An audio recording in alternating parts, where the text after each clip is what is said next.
안녕하세요. 마더텅 순수학 대표 강사 최희남 선생님입니다. 네, 이번 시간은 우리 2022학년도 대학 수학 능력시험 예비문항 기하편입니다. 네, 쌤이 이제 앞서 공통문항, 확률과 통계, 미적분, 그다음에 마지막 요 기하까지 같이 한번 예비시험 문항이 어떻게 출제가 됐고 우리가 어떻게 시험에 대비해야 되는지에 대해서 한번 흐름을 좀 보려고 하는 거예요. 자세한 해설 강의는요. 링크 여기 밑에 다 달아놨으니까요. 꼼꼼하고 자세한 해설 우리 마더텅에서 열심히 준비해놨습니다. 그래서 그거를 좀 참고해주시면 좋을 것 같고 쌤이랑은 이제 선택 과목이 생기면서 우리가 좀 예전의 수능과 달라졌잖아요. 그래서 이렇게 출제할 거다라는 예시 문항입니다.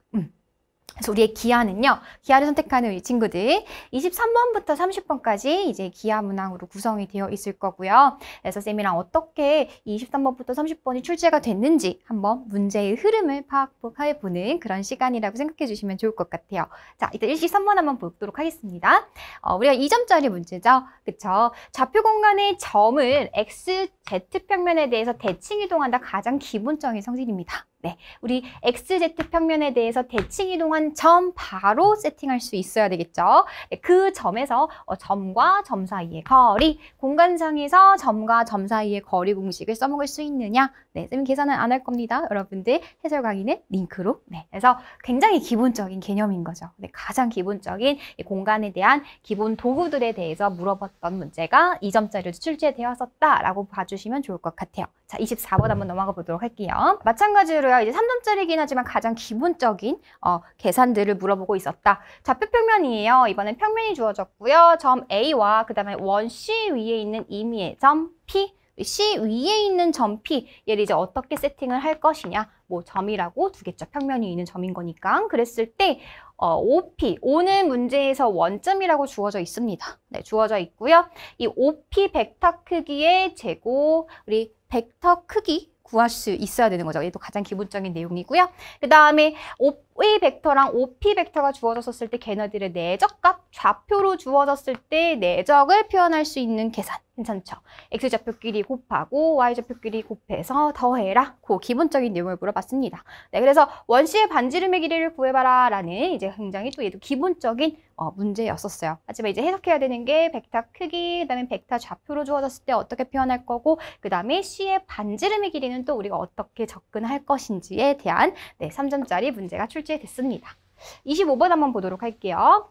자, 25번은 기하에서 뭐 빠질 수 없이 항상 등장하는 또 이제 공간 벡터가 빠지면서 공간 도형을 다루는 상황에서 우리 삼수선 정리 꼭 생각할 수 있어야 되는 그런 문제가 출제가 됐어요. 그래서 문제가 굉장히 길지만 좌표 공간에서 수직으로 만나는 두 평면 이런 거 체크해 주셔야 되고, 그 다음에 교선이 주어져 있네요. 우리가 평면과 평면 사이의 각은 교선에다가 모를 내려서 수선의 발을 떨궈서 생각했었던 거 기억나죠? 그쵸? 네, 그랬을 때 M 위에 있는 점 AP가 길이가 지금 4인 두 점 AP에 대해서 이런 거 이제 그림에다 여기 또 체크해 주겠지? 그치? 그리고 P에서 직선 L에 내린 수선의 발을 Q라고 하자. P에서 여기 지금 쭉 찍혀 있는 거 보이죠? 그쵸? 그 다음에 우리가 평면과 평면 사이의 각을 이렇게 교선에 내린 수선의 발 가지고서는 구해줄 수가 있겠다. 꼭 그냥 챙겨주시고요.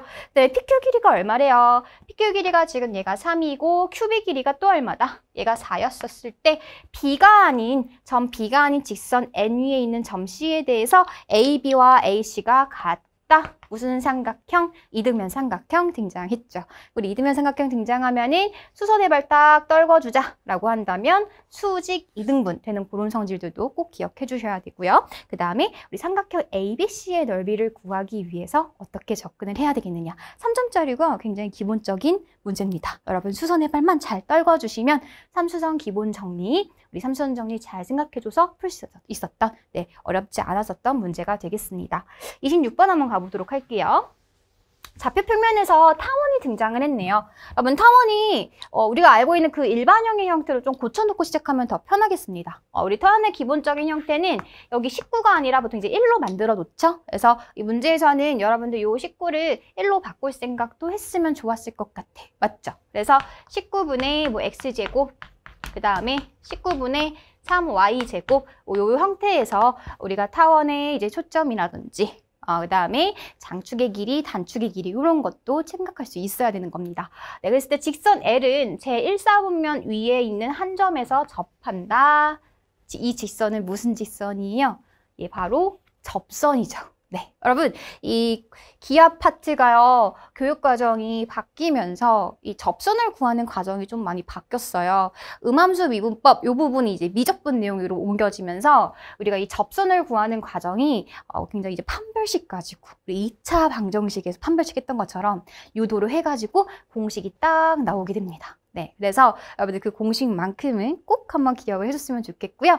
혹시나 나는 학교에서, 내신에서 미적분을 배웠다 하는 친구들은 이 접선을 구하는 과정에서 네, 음함수 미분법을 쓰셔도 굉장히 유용할 겁니다. 아시겠죠? 네, 그래서 그 접선이 등장을 했네요. 3점짜리로 물어봤고요. 그다음에 원점과 직선 사이 거리, 이것도 우리 점과 직선 사이 거리 공식 써먹을 생각을 해주셔야 되겠죠. 네, 그랬을 때 L의 기울기를 구해라 어렵지 않게 3점짜리로 출제가 됐습니다. 네, 이 타원, 그 다음에 포물선, 그 다음에 우리 쌍곡선에서의 접선에 대한 공식들은 꼭 기억을 해두자라는 그런 교훈을 주는 문제다라고 생각해 주시면 좋을 것 같아요. 27번 한번 가보도록 할게요. 자, 그림과 같이 이번에는 쌍곡선이 지금 주어져 있네요. 그쵸? 2차 곡선이 지금 또 물어보고 있고 역시나 3점짜리로 출제가 됐어요. 2차 곡선 파트는 가장 첫 단원이기도 하고 그리고 가장 어렵지 않은 파트이기도 합니다. 이미 좀 기출 문제를 여러분이 분석을 해보시면은 웬만한 문제들은 다 이 2차 곡선들의 정의를 생각해야 된다라는 거 꼭 기억을 해주셔야 되고요. 그 다음에 초점과 초점 지금 주어져 있고 쌍곡선 위에 있는 점이 등장하네 라고 했었을 때 여러분들 이런 보조선 같은 건 또 꼭 세팅을 할 생각을 하셔야 됩니다. 아시겠죠? 네, 이 보조선 굉장히 중요해요. 그래서 문제에서 뭐 많이 봤었던 유형이에요. QP 대 PF가 5대 3이다 라고 한다면 얘는 비율이 5대 3인 거니까 QP 길이 자체는 5K, 그 다음에 PF는 3K라고 세팅을 해 두시고 문제에 주어진 조건에 맞춰서 뭐를 이용해줘야 된다? 우리 쌍곡선 정의를 꼭 활용할 생각을 해줘야 된다라는 거. 꼭 잊지 말아줬으면 좋겠어요. 그래서 얘도 이제 27번 문제였고요. 여태까지 지금 계속 2점, 3점짜리로 네, 쉬운 문제가 출제가 됐습니다. 네, 이제 28번 한번 넘어가 보도록 할게요. 4점짜리 문항이 등장하기 시작했죠. 역시나 여러분들이 또 취약한 파트인 내적 문제가 등장을 했고 내적 값이 2다라고 정의가 되어 있습니다. 네, 그러면 우리가 이 내적 값이 2다라는 걸 어떻게 해석할 거야? 우리 문제에서 반원 위에 있는 점을 주고 있네요. 이제 반원 위에 있는 점을 주고 있고 5라는 것은 원점이기 때문에 우리 OP와 OQ의 내적 값이 2다. 이걸 이제 어떻게 해석할 것이냐. 물론 아까처럼 P가 지금 주어져 있으니까 뭐 0,0에서 A, B 이 점과 점 사이에 있는 벡터 바로 구할 수 있죠. 걔가 바로 그냥 A, B다 라고 들 수 있을 것이고 근데 이제 문제는 뭐냐면 Q가 뭔지 몰라요. 그러니까 Q좌표를 세팅하기에는 미지수가 너무 많아져 버려. 그쵸? 그래서 좌표로 가지고서는 내적을 하기보다는 저 내적의 값에 대한 어떤 기하학적인 해석을 해주는 게 굉장히 좋을 것 같습니다. 자, 저게 어떻게 되는 거죠? 얘가 우리 OP, 그 다음에 OQ 벡터의 크기, 그 다음에 코사인 세타, 걔가 지금 2가 된다는 소리죠. 근데 그랬을 때 OP는 굉장히 쉽습니다. 왜냐하면 얘가 반원 위에 있는 점이 지금 P가 되는 거고요. 5가 좀 원의 중심이 되는 거거든. 그쵸? 그럼 이 길이가 지금 무슨 길이다? 얘가 반지름 길이가 될 거니까 얘가 2란 소리야. 그럼 결국에는 OQ 벡터의 크기에다가 코사인 세타 곱한 값이 얼마가 돼요? 1이 될 것이고 이때 세타는 뭐를 의미한다? 이때 세타는 이 P와 Q가 이루고 있는 각의 크기가 되는 거겠죠. 그쵸? 네, 그래서 여러분들 이제 문제에서 이제 좀 친절하게 이렇게 그림도 좋습니다. 이렇게 그림도 좋고요. 이런데 이제 P가 있는 거고 그 다음에 얘는 원의 중심이 마이너스 5,0이면서 반지름 길이가 4인 그런 원 위에 있는 점이 Q가 돼요. 네, 그래서 얘네들이 이루고 있는 벡터 각의 크기를 우리가 세타라고 했었을 때 OQ 코사인 세타 이 크기가 1이 된다라는 것은 어떻게 해석할 수도 있다. 얘가 사실은 이제 내적의 정의를 잘 생각을 한번 해보시면은 OP 벡터가 요렇게 있었을 때, 그 다음에 OQ 벡터가 요렇게 있었을 때, OQ의 코사인 세타라고 한다면 어떤 길을 얘기해요? OQ의 코사인 세타라고 한다면 여기다가 우리가 수선의 발을 떨군 요 길이를 의미하기도 하겠죠.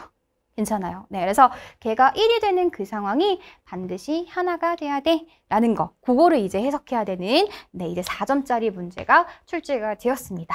네, 그러려면 이제 저 Q가 어디 있어야 될 것 같냐? 네, 그거를 지금 물어보고 있는 거예요. 그래서 그거에 초점을 두면서 계산을 해 나가시면 그렇게 어렵진 않은 문제긴 하지만 네, 여러분들 그래도 가장 취약한 요 내적에 대한 해석, 내적에 대해서는 최대치수가 굉장히 많이 물어봤었단 말이에요. 그렇죠? 그래서 특히나 이제 평면상에서는 그래도 우리가 조금 더 수월하게 해결해 나갈 수 있을 것이다. 네, 그게 이제 4점짜리로 출제가 됐다라고 보시면 될 것 같습니다. 네, 자세한 해설은 우리 마더탕 해설 강의를 좀 참고해 주시고요. 그다음에 29번 한번 볼게요.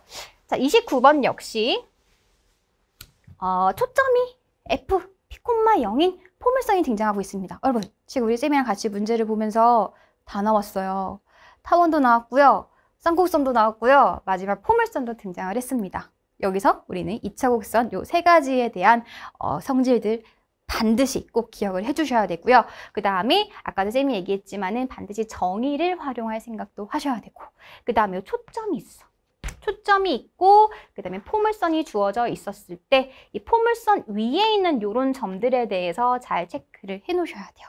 아시겠죠? 네. 그래서 우리가 이제 포물선의 정의 꼭 생각을 해줄 수 있어야 되고, 포물선 위에 있는 점 P, 요런 P라는 거 좀 집중해 주시고요. X축 위에 있는 점 Q, 그 다음에 X는 P 위에 있는 점 R에 대해서 삼각형 PQR이 무슨 삼각형이다? 정삼각형이다 라고 주어져 있습니다. 정삼각형 등장하는 순간 아까 이등변 삼각형의 성질, 우리가 수직 이등분한다 그 성질처럼 정삼각형이 등장했었을 때는 예쁜 각이 있죠. 60도라는 요 특수각에 대한 정보들도 꼭 활용할 생각을 해주셔야 돼요. 아시겠죠? 네, 그 다음에 PR은 X축과 지금 평행하고요. 그 다음에 PQ가 점 S가 지금 누군데 여기 있어. 얘가 마이너스 P, 얼마래요? 얘가 루트 21이다 라고 나와 있습니다. 그럼 요 길이가 이제 루트 21이 된다라는 소리가 되겠고, 어머나 얘도 P, 0인 거잖아. 그쵸? 그러니까 얘랑 거리가 어떠네? 같네? 그럼 이제 여러분 쌤이 힌트 줬어요. 요 선은 과연 무슨 선일까? 라는 생각을 해줄 수도 있어야 되겠죠. 네. 그래서 결국에는 이제 QF 길이를 구하는 게 우리 이제 목표입니다. QF가 어디 있죠? 여기죠? 네, 요 길이를 구하는 게 목표가 돼요. 그러면 전체 이게 좌표를 좀 잡아가는 거죠. 얘가 지금 P가 될 거고 여기 정삼각형이고 이렇게 수선의 발 떨궈주면은 이제 뭐 60도, 30도 이런 각들에 대한 정보도 다 찾을 수가 있을 것이고요. 전체 길이는 얼마? 2P 이렇게 지금 생겼겠죠. 네. 그 다음 포물선에 대한 정보들, 요 P라는 점과 초점의 관계 그런 것들 잘 따져가면서 얘 역시 우리가 어떤 문자를 두고서는 식을 세팅해 나가는 그런 문제였다라고 할 수가 있습니다. 네, 사실은 계산을 해나가는 과정에서 보면은 가장 중요한 거, 또 여러분들 잊지 말아야 되는 게 이 점이 포물선 위에 있다. 위에 있다. 이 표현도 좀 잘 해석할 수 있어야 돼요. 항상 거의 대부분의 문제에서 저 표현이 주어진다면 우리가 이 점을 예를 들어서 P에 대해서 세팅을 다 해놨어. 열심히 해놨어. 그 다음에 뭐 할 거야? 이 포물선은 y제곱은 4px라는 예쁜 0,0의 꼭지점의 그런 형태이기 때문에 얘 P가 어디 위에 있을 거야? 요 곡선 위에 있을 거야. 그 얘기는 x좌표에다 갖다 집어넣고 y좌표에다 갖다 집어넣어주면 식이 성립할 거야 라는 그 관계식 가지고서는 방정식을 만들 수가 있는 거예요. 힌트 쌤이 너무 많이 준 것 같은데? 그쵸? 네. 그래서 저 표현들도 연습 좀 많이 해주시면요. 2차 곡선 문제는 우리 좀 무조건 맞추고 가자. 그리고 29번에서 2차 곡선 문제가 나왔다라는 얘기는 물론 이 하나의 예시 문항 가지고서는 우리가 앞으로의 시험에 대해서는 확답을 드릴 수는 없지만 2차 곡선에 대한 좀 성질들은 완벽하게 분석을 해놓는 게 좀 중요할 것 같습니다. 네, 난이도가 이 4점짜리 문항으로 출제될 확률이 높을 수도 있다. 네, 물론 이거는 6월이나 9월 평가원까지 네, 쌤이 다 분석을 할 거니까요. 네, 요거에 대해서는 예시 문항에 대해서는 네, 그 정도 우리 2차 곡선 성질들 빠삭하게 다 기억하고 있자. 그 정도 교훈 챙겨가시면 좋을 것 같아요. 네, 마지막 30번 한번 보도록 하겠습니다. 대망이 30번이죠? 사실 이제 30번이라고 한다면 기존에 이제 사실 기하 벡터 과목이었을 때는 이 기하 벡터에서 30번은 대부분 미적분이 차지하고 있었어요. 정말 이제 킬러 문항이라고 하죠. 그래서 기하에서 이 30번 킬러 문항이 어느 정도로 이제 출제가 될 것인가에 대한 좀 궁금증이 많았었는데, 일단 30번 같은 형태가 이렇게 여러분들 그냥 글로만 나와 있죠. 네, 그림이 제시되어 있지 않으면 여기서 여러분들이 조금 더 어렵다고 난이도를 느끼게 될 겁니다. 네, 그래서 문제에서 준 이 상황, 일단 점 A가 0,0,1이라는 것은 Z축이 있는 점이에요. 그쵸?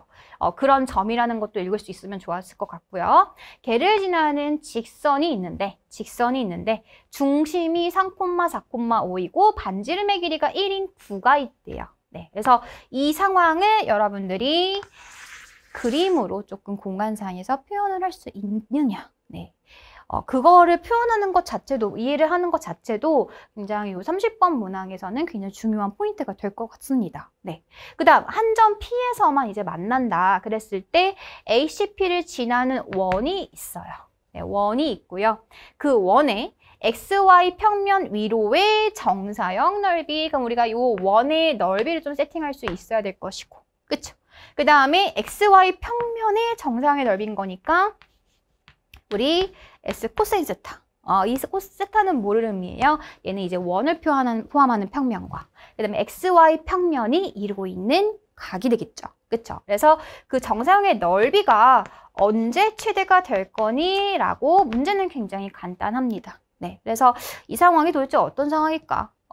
얘네들이 최대가 되는 요 상황, 우리는 이제 많이 문제를 풀어봐서 알겠지만은 코사인 세타 값이 이제 커지려면은 0부터 180도 사이에서는 세타가 어떻게 돼야 돼요? 세타가 점점 작아질수록 코사인 세타 값은 커진다라는 거 알고 있죠. 네, 그래서 이런 문제도 사실은 정사형에 대한 문제는 여러분들 기출분석 우리 마라톤 해설 문제지만 한번 보시면 알겠지만은 굉장히 어려운 난이도까지도 많이 출제가 됐었어요. 근데 이 30번 문항은 사실 이제 이 상황 자체를 좀 그림으로 잘 표현을 하고 그 다음에 어느 순간에 최대가 될 것인지만 딱 그 포인트 한 개만 잘 해석하면은 사실상 문항 계산하는 것도 시간도 많이 안 걸렸고요. 그 다음에 난이도가 엄청 기존의 미적분 30번만큼의 킬러 문항 수준은 아니었다라고 말씀드리고 싶습니다. 물론 예시 문항이기 때문에 말 그대로 요거를 가지고서 한 문제 가지고서 우리가 완벽하게 얘기해 줄 수는 없지만 쌤이 요 23번부터 30번까지 같이 한번 쭉 본 이유는요. 일단 포인트들이 좀 정확하게 우리가 중요하다라고 싶었었던 단원에서는 다 골고루 출제가 된 것 같아요. 네. 하지만 이제 공간에서의 난이도는 확실히 조금 줄어들었다라고 생각이 들고요. 오히려 앞에 있었던 이 평면에서의 내적이라든지 그 다음에 2차 곡선의 성질들 같은 거 이런 성질들 여러분들 이미 이제 기본서라든지 개념서라 그러죠. 그 다음에 시중 인강이라든지 이런 것들도 굉장히 잘 나와 있긴 하지만 일단 기출 분석을 통해서 우리가 기출 소재들 중에서 어떤 성질들을 여태까지 물어봐 왔었다라는 것을 꼭 분석하는 시간을 가졌으면 좋겠습니다. 네, 아시겠죠? 네, 선생님이 3월 학평부터 시작해서 매달 치러지는 모의고사 해설 그리고 그다음에 6월, 9월은 이제 선생님이 좀 세심하게 면밀하게 분석도 할 거니까요. 우리 기하 선택하는 친구들 소수라고 해서 절대 기죽지 마세요. 알겠죠? 선택한 과목이잖아요. 다 주변 사람들 이렇게 말에 좀 좀 왔다 갔다 하지 마시고요. 좀 밀어붙여서 수능 때까지 안정적으로 탄탄하게 나아갔으면 좋겠습니다. 네, 고생 많으셨습니다.